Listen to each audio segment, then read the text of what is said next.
Assalamualaikum warahmatullahi wabarakatuh. Hari ini saya nak buat ulasan perlawanan di antara Netherlands menentang pasukan USA, Amerika Syarikat lah, United States, yang mana Netherlands menang 3-1. Dan untuk game ni boleh saya katakan sebenarnya Amerika Syarikat bermain dengan ball position yang bagus, mereka melakukan pressure yang bagus, man oriented punya marking yang bagus, tetapi sayang beribu kali sayang apabila sebenarnya kekurangan Amerika Syarikat adalah di attacking third sewaktu mereka nak masuk final third kawasan lawan, yang mana mereka kurang kreativiti dan mereka punya final passing quality agak mudah dibaca dan diintercept oleh pertahanan pasukan Belanda yang mempunyai defending shape yang lebih bagus. Manakala untuk Netherlands ataupun Belanda, mereka bermain dengan lebih simple, mereka tak agresif sangat, tetapi build-up play mereka lebih berbahaya dengan penggunaan wingback. Kalau kita lihat kepada gol yang pertama yang dihasilkan oleh Belanda melalui Memphis Depay, iaitu adalah first shot untuk Depay, dia terus gol. Mereka hanya memerlukan lebih kurang 18 ke 20 touches ataupun sentuhan sahaja kepada bola untuk menjaringkan gol tersebut. Ini menunjukkan yang Belanda mempunyai corak permainan yang simple, tetapi mereka mempunyai bahagian hadapan yang klinikal dan penlibatan daripada wingback, sama ada di bahagian kanan Dumfries dan juga di bahagian kiri Blind, mempunyai ancaman yang sangat besar kepada pertahanan lawan, sama ada ketika ball position dan juga positioning serta movement, ataupun mereka punya gerakan overload di dalam D-box pasukan lawan. Itu yang menjadi kekuatan kepada pasukan Belanda untuk mereka menang pada perlawanan ni, walaupun pasukan USA bermain dengan lebih baik in term of ball position dan juga create chances yang mereka cipta. Dan kalau kita lihat passes complete pun memang pasukan USA adalah lebih tinggi sewaktu first half dan juga dalam 70 ke 60 minit di perlawanan semalam. Baiklah, tanpa membuang masa, mari kita masuk ke dalam ulasan perlawanan. Untuk ulasan perlawanan kali ini, saya akan mulakan dengan pasukan Belanda. Apakah kekuatan dan juga apakah perkara yang saya suka tentang pasukan Belanda ni? Yang pertama yang saya suka adalah mengenai build-up play mereka, yang mana mereka sentiasa mengharapkan build-up play daripada bahagian bawah. Yang menariknya tentang build-up play yang dilakukan oleh pasukan Belanda pada perlawanan ni adalah tentang shape mereka ataupun bentuk ketika mereka menyerang, iaitu 3-5-2, yang mana kita boleh tengok di bahagian belakang mereka menggunakan Timber, Van Dijk dan juga Nathan Ake, yang mana ketiga-tiga player ni mempunyai penlibatan daripada segi progress the ball lebih kepada bahagian hadapan ataupun untuk open game di bahagian wide area. Tetapi yang menariknya adalah di bahagian kanan sewaktu mereka melakukan attacking shape, yang mana kita boleh tengok apabila pembentukan back 3 ni, maka Dumfries akan naik lebih tinggi untuk bertindak sebagai wingback, dan yang paling penting dalam pembentukan back 3 adalah mengenai Timber, Van Dijk dan juga Ake. Tetapi yang saya nak highlightkan adalah tentang Timber, yang mana untuk game ni Timber akan bertindak lebih kepada wider centre back, dan dia sebenarnya bukan hanya bertindak lebih kepada wider centre back,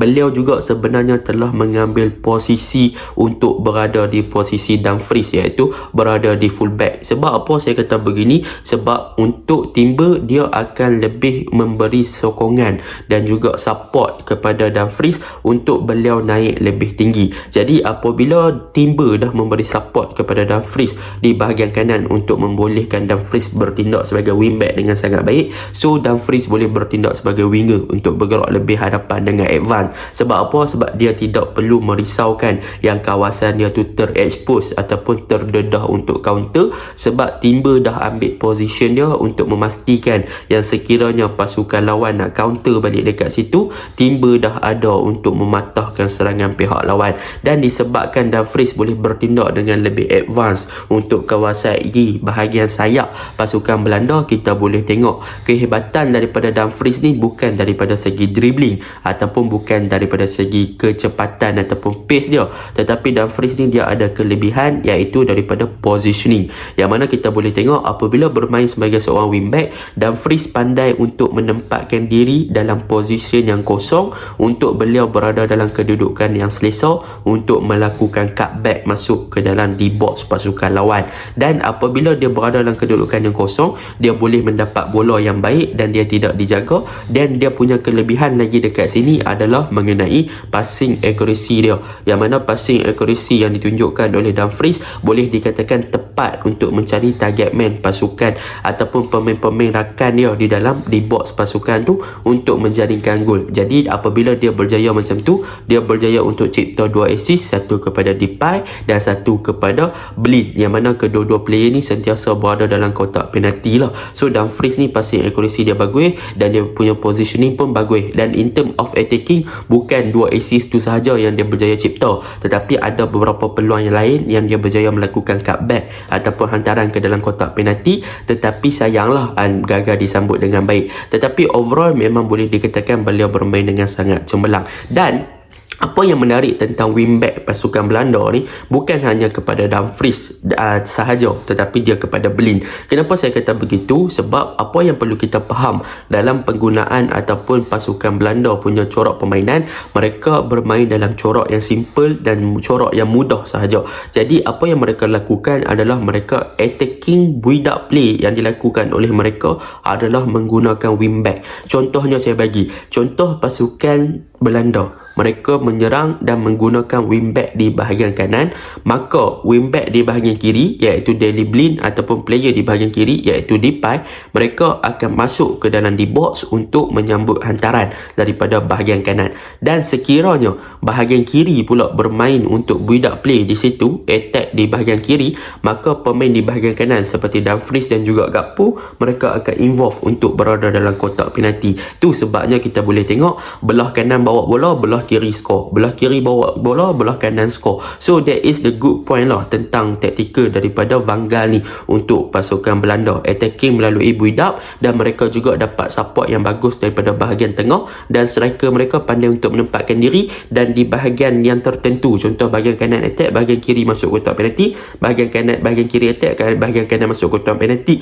Itu yang menjadikan bahagian serangan mereka lebih meletup dan lebih menjadi pada perlawanan ni. Itu yang saya suka. Dan yang seterusnya, apa lagi yang saya suka tentang pasukan Belanda ni adalah di bahagian tengah mereka, iaitu Frankie de Jong dan juga De Roon, dan juga di second half berlakulah beberapa pertukaran.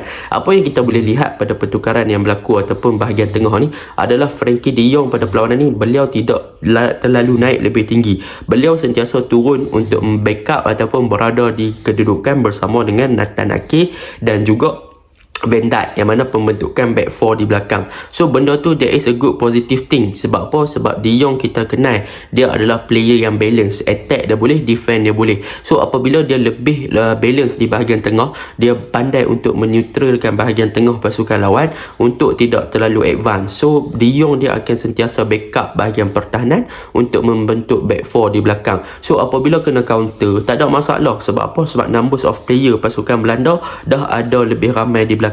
So bila kena counter tak ada masalah. Dan dengan adanya De Jong yang buat kerja macam tu, partner dia De Roon ataupun yang ditukarkan di second half tu, mereka boleh naik lebih tinggi, lebih advance ketika menyerang untuk membantu Klaassen dan juga Bergwijn di bahagian tengah lah ketika second half. Dan mereka juga boleh membentuk link up play bersama dengan Gakpo dan juga Depay di bahagian attacking, ya apabila mereka bermain dengan lebih narrow ataupun bermain di kawasan middle third. That is a good thing lah. Dan yang paling penting untuk game ni, apa yang boleh saya katakan, memang Belanda punya defending shape mereka sangat bagus. Pembentukan back five mereka bermain dengan compact, mereka membaca game dengan bagus, mereka berjaya melakukan interception, banyak mereka blocking dan juga intercept antara hantaran yang dilakukan oleh pemain US dan menyebabkan US tak boleh nak buat apa-apa sangat. Dan untuk US pula, secara kesimpulannya mereka sebenarnya bermain dengan baik, tetapi mereka kurang kreativiti dan mereka kurang idea bagaimana nak beat pertahanan pasukan